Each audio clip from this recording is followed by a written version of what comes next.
All right, let's do it. Let's do it, y'all. Ty Butler in the building. You know how we do it. You know how we do it. Started up. Late night action. Want to hit y'all right before week 3 of the NFL season kicks off. You got the Buffalo Bills and the Miami Dolphins tonight. Should I put in some plays for this game? How are we feeling about this game tonight? Hit me up in the chat. Ty Butler, Ty D Butler is where you can find me on X, on Instagram. Follow the YouTube page, by the way, y'all. Follow the YouTube page.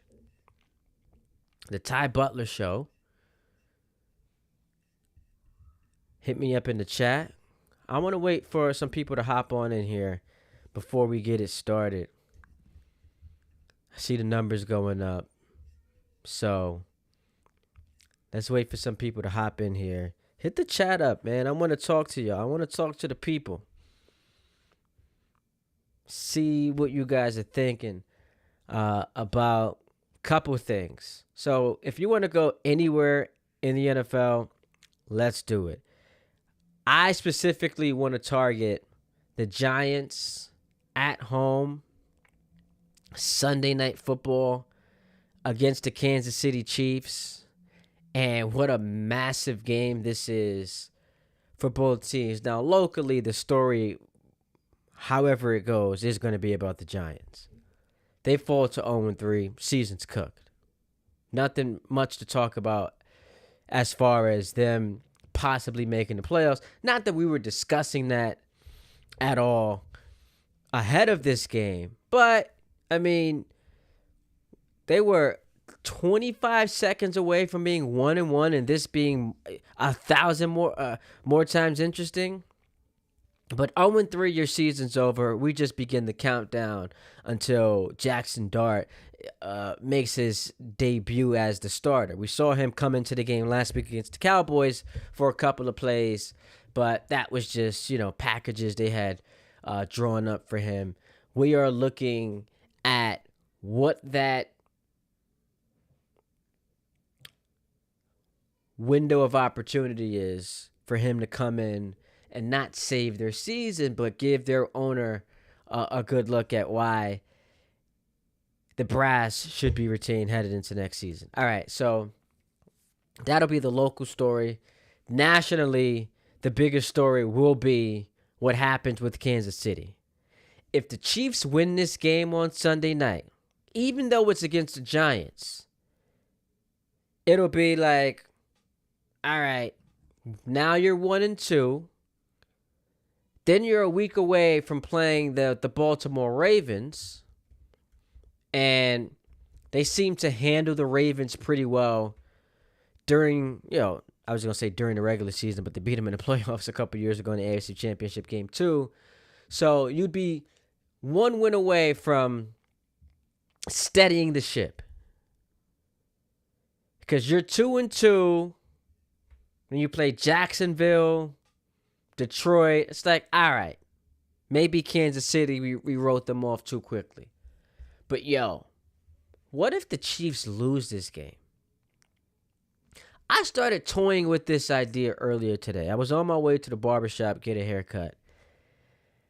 And I think I tweeted it. I absolutely tweeted this out. I said, there is a certain part of my brain that is legitimately making a case that the Giants can win this game on Sunday night. But then remember, I'm the same guy who picked them to beat Washington in week 1. So take that for what you want. Not that I can't make predictions, but it's just that when it comes to the Giants, even as a Jet fan, there is a rooting interest in them actually remaining interesting. So maybe that's why I picked them to. That's not why I picked them to beat Washington, though. I thought that game was a one-score affair in the fourth quarter. It's a one-score game in the fourth quarter. So I laid that out, how the Giants could upset Washington. All right, let's zero in on this game. If the Giants are to pull the upset, I just don't think it looks a lot like what we saw last week against the Cowboys, where it's a back and forth affair, bunch of points being scored, goes to overtime. I don't think that's the type of game you're playing and beating the Kansas City Chiefs. The Chiefs week 1 defensively struggled to stop the Chargers.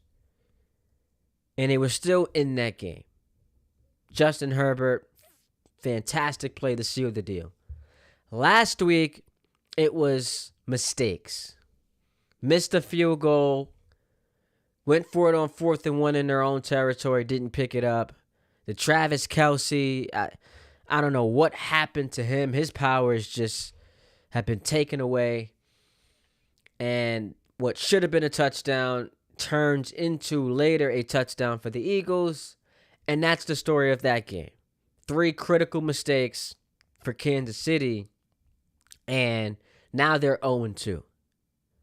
But I think because this Chiefs defense is so good, and I'm not sure the rest of the season you are going to get an offensive performance like you did from the Giants. This has to be one of those grinded out, ugly type of games. If you guys remember, 2 years ago,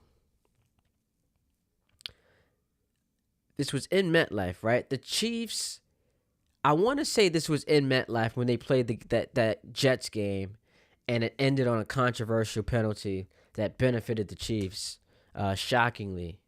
Zach Wilson, after Rodgers had torn his Achilles, he balls out. This is Sunday Night Football, and the Chiefs barely got by the Jets.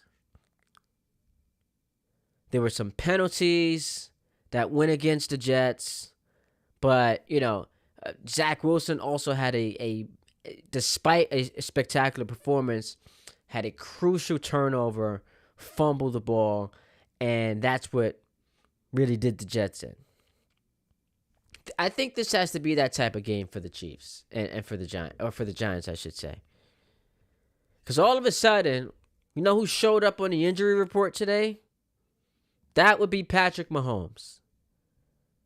He's got a wrist issue he's dealing with. And this, by the way, is what makes what Kansas City has done during this dynastic run so impressive. Because we always talk about how hard it is to go back-to-back Super Bowls. Just getting back there. And this century, we've only seen 3 teams do it. Brady's Patriots, Russell Wilson, ironically enough, his Seahawks, and then this Chiefs team that got to 3 straight. And on top of great coaching, excellent roster, you need good injury luck. And the Chiefs actually didn't have that last year. All their skill position players, for the most part, banged up. Kelsey's out there looking old. And now, we have still yet to see Hollywood Brown, Xavier Worthy, Rashee Rice, all on the field at the same time. So Worthy is going to give this thing a go, it looks like, with his shoulder and the labrum issue. And hopefully for the Chiefs, he's able to finish out the season. It's going to be tricky, going to be tough, but that's what they're hoping. Rashee Rice serving out his 6-game suspension. And then you've got Hollywood Brown also on the injury report. He was a full participant in the last 2 practices dealing with an ankle injury. But for the Giants, Kelsey's looking old, man. Xavier Worthy is, to say the least, banged up. Patrick Mahomes, right wrist. He was a full participant in practice. But you hear right wrist, and you're that ferocious defensive line, there's an opportunity here. So the spread is 6.5 points. I'm actually thinking about taking the Giants plus the 6.5. I don't think they win the game, but the Chiefs, even in their wins, play teams close. So that's what I'm banking on. It's either that, them winning a close game, because I don't think they're gonna blow the Giants out. I don't see this being a blowout. Or the answer we could get to come midnight on Sunday is maybe the Eagles broke this team, stomped them out in the Super Bowl, and since that point have never recovered. Lost to the Chargers. Lost to the Eagles again. If they lose this game to the Giants, talk about panic meter. We are way past that. 0-3 start in this conference, and I get it. Even the Chiefs as a 7th seed, is that a team, if you're the number 2 seed, you want to play in round 1? Because that's the tricky part of it, too. The Chiefs sneak in as a 7th seed. You would assume they've gotten healthier at their skill position spots. The defense is pretty damn good. They sneak in as a 7th seed. Do you want Patrick Mahomes coming into your building for round 1? That's devastating. Now, I guess you can make the case you get it over with because you're going to have to get through them to begin with. But if you're Baltimore, you want to play the Chiefs in round 1, that feels cruel. But the Giants, I don't think the upset is going to happen. I feel like upset is too strong, but I think that they can play a competitive game.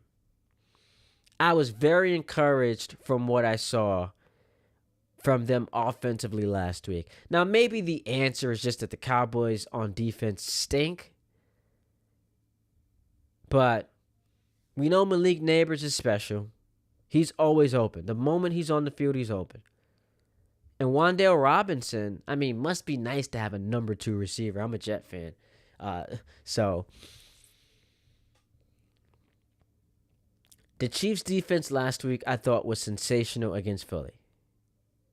I don't think Jalen Hurts attempted a pass more than 6 yards beyond the line of scrimmage. Now, Saquon had a better performance than he had in the Super Bowl, but this feels like a close game. And close games tend to favor Kansas City. But this year, maybe things have changed. Because whenever the NFL experts, the Aaron Schatz and the Bill Barnwells of the world are putting together their season previews, one of the key stats is how did your team fare in one possession games? That's not luck, but year to year there seems to be a correction that happens one way or the other. And for the Chiefs last year, they were excellent one possession games. They always found a way to make the play to put them into position where they're kneeling out the clock. They've now started the season losing back-to-back one-possession games.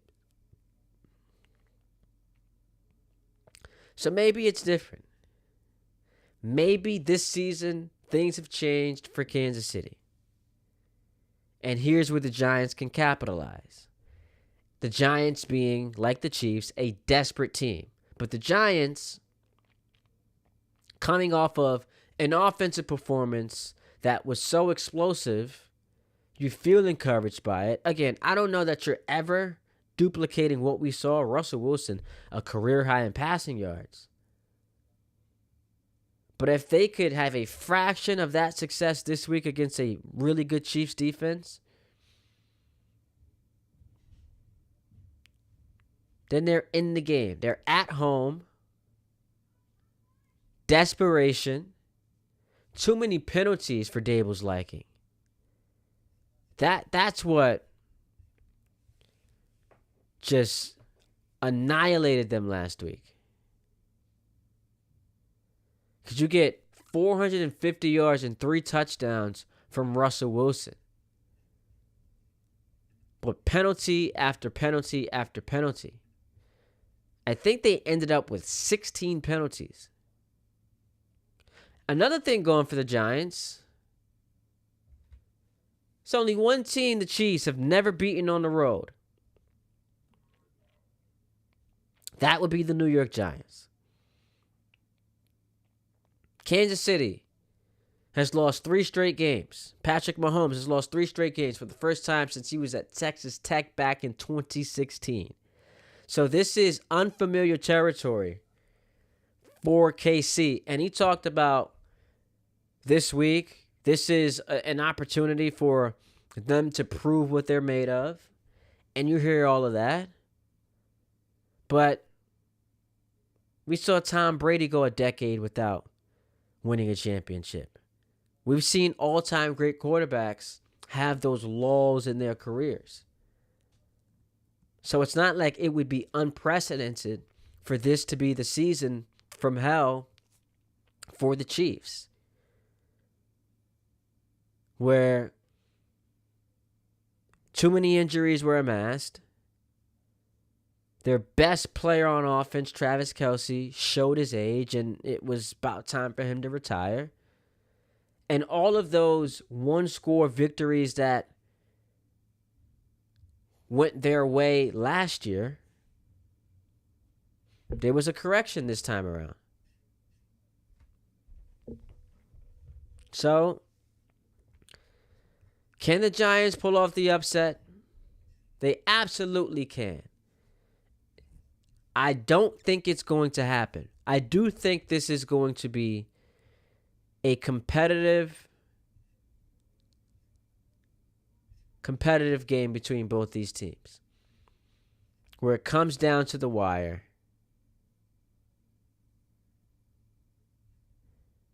And I'm expecting us to see a moment for either Mahomes or Russell Wilson that wins the game.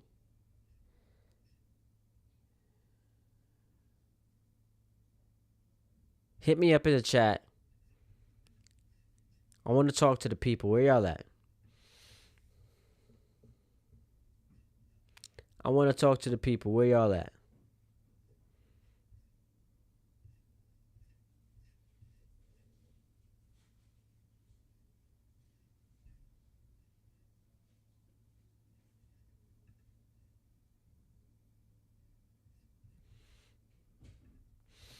Let's go. Holla at your boy. We're live on YouTube. We're on X as well. Hit up the gram. Ty Butler is where you can find me.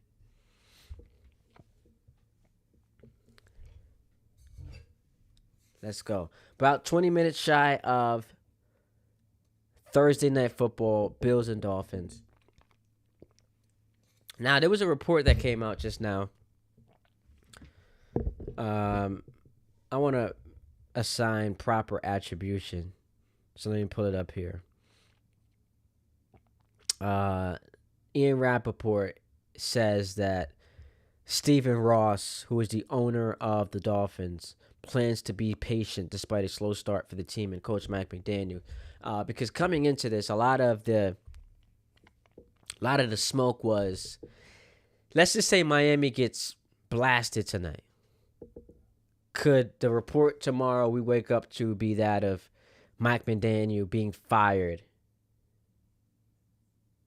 by the Dolphins?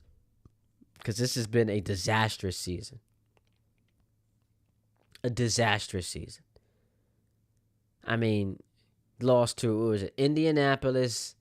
Then they lose to New England. then you get blasted by the Bills, maybe, just maybe, that's a cause for change.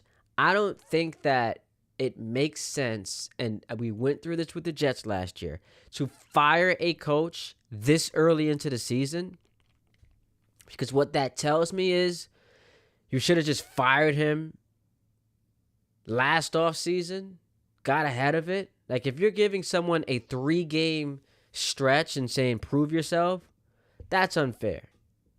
That's not, and not just to the head coach, but unfair to the team. That's no way to build a place, a foundation of stability. So I think it would be reckless if Stephen Ross pulls the trigger, assuming Miami loses this game tonight and decides he's out of here. I also took Buffalo, and this is tough for me because I'm a hardcore Jet fan.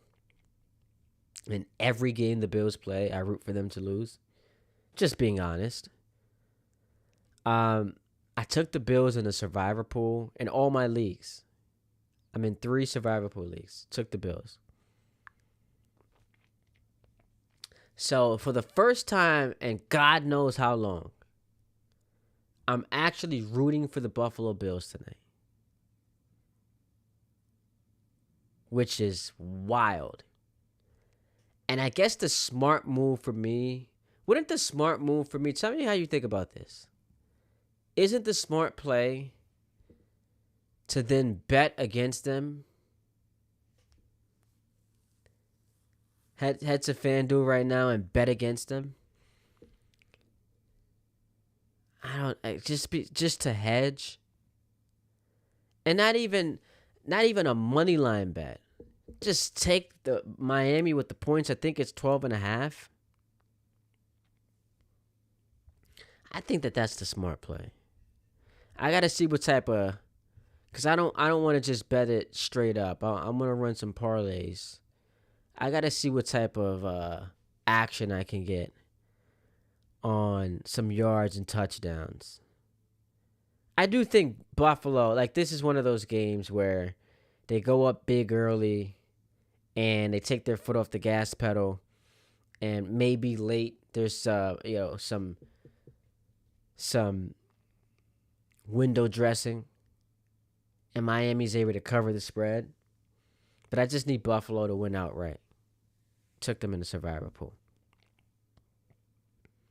Meanwhile, you got the Jets on Sunday in Tampa Bay against Baker Mayfield and the Buccaneers. Todd Bowles, I saw him praising Breece Hall this past week.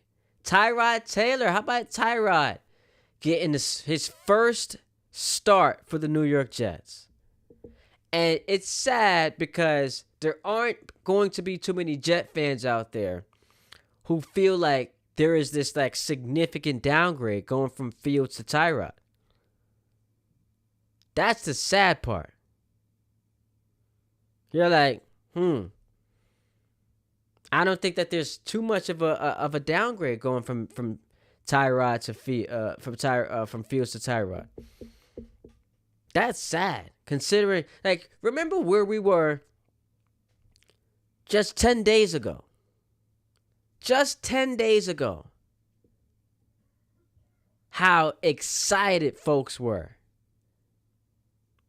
about the performance Justin Fields had against Pittsburgh. Just think about that for a moment. Just 10 days ago, there were Jet fans highly encouraged. Did you see Justin Fields out there? Did you see him? Rating of 120. Led that offense to 32 points. Had 3 total touchdowns. Rushed for 48 yards. Threw for 218. And now today we sit here and it's like, listen, I don't know that him being in concussion protocol is the worst thing in the world. Which is kind of bizarre. wishy-washy. But that's the Justin Fields experience. Great one week, can't follow it up the next. That's just what he is at this point in his career. So we'll get into that more tomorrow. I'll be back on here to do a little bit more of a deeper dive into the NFL Week 3. I'm going to be on the radio on Sunday morning from 8 to noon with Mike Tannenbaum, former general manager, both the Jets and the Dolphins. So we'll chop it up about this game tonight and preview all the games on Sunday. Big one on Monday I'm excited for. You got the Ravens and the Lions. Could have a shootout on our hands. The Ravens need to avenge that loss they had week 1 against Buffalo. They got to make up for it somehow. Because that 1 seed I still think is super important. And you take a look at Buffalo's schedule, including the game they're playing tonight, it's a cupcake schedule. And that has a lot to do with the division that they play in. AFC East, 3 layups there. Buffalo is going to go 6-0 in this division. So Baltimore, in the race for that 1 seed, it's a significant loss because essentially they're 2 games back in the standings. And I get it's only week 3, but that stuff is important, man. As far as path of least resistance in getting to the Super Bowl, where there's massive pressure on both Baltimore and Buffalo, that 1 seed is going to be super, super important. But we'll get into all of that on the stream tomorrow. But we'll leave it off here. Can the Giants upset Kansas City is where we started. The answer to that question for me is yes. The Giants can do it. I saw Patrick Mahomes show up on the injury report today. He's got a wrist issue. Looks like Xavier Worthy is going to be back in action. 2 weeks removed from a labrum. I don't love that. But, hey, if you're the Giants, you get their number 1 receiver at less than 100%, you take your chances. Andrew Thomas, it sounds like, is trending toward playing on Sunday, which is a critical boost for your offensive line. Cut down on those penalties, man. That was a disgrace what we saw last week against Dallas. I don't think Russell Wilson's giving you 450 yards through the air. I don't think Malik and Wandale are going to go crazy like that again, especially on this Chiefs defense. But have your offense resemble something close to being functional. Can't commit any turnovers like you did in overtime against Dallas. And as I mentioned, the penalties, cut that out. This Sunday night game is an opportunity for Brian Daboll to make a huge statement in front of a nationally televised audience. And you know, for the Mara family, that kind of stuff matters. For years, they have been getting their asses kicked on national TV. How embarrassing that has been for this first-class organization that at some point or another used to pride itself on winning. Grand opportunity for Brian Daboll to make a statement. You put the nail in the coffin of the Kansas City Chiefs. You corral a huge victory. And it gets you to 1-2, and all of a sudden you've got some life. Because then you got the Chargers flying all the way to the East Coast. And it's like, hey, man, could that be an opportunity for us to steal a game we weren't supposed to win? So you win this game Sunday night, and then it sets, because this is what happens. Your brain starts to work in like mysterious ways, and I'm talking to the fans. Coaches, players, they believe they can win every game. But if you're a fan of the Giants, you win a type of game like this, Your brain starts to work in mysterious ways. You go from we were dead in the water, punched in the mouth week 1, to just heartbroken, gut-wrenching week 2. So all of a sudden, the Undertaker meme or gif, the Undertaker gif where he sits on up. It's like, wait, we beat the Chiefs on national television? Patrick Mahomes? We did that? With everyone watching? And then next week, maybe there's a little jet lag element to that Chargers game. Maybe.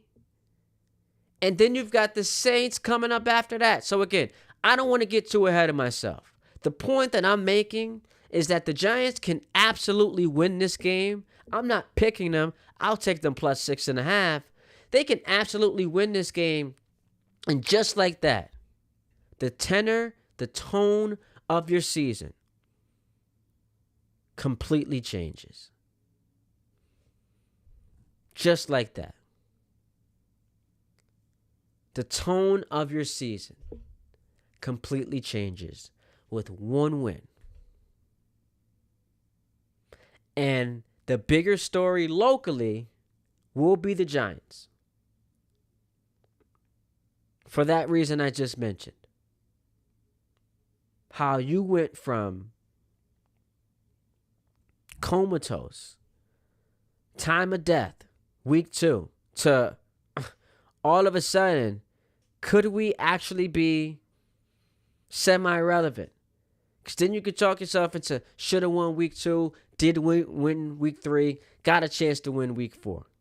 That's the story locally. Nationally, whole different ballgame. Because everyone's going to be focused on Kansas City. 0-3 to start the season. Then you've got Baltimore up next.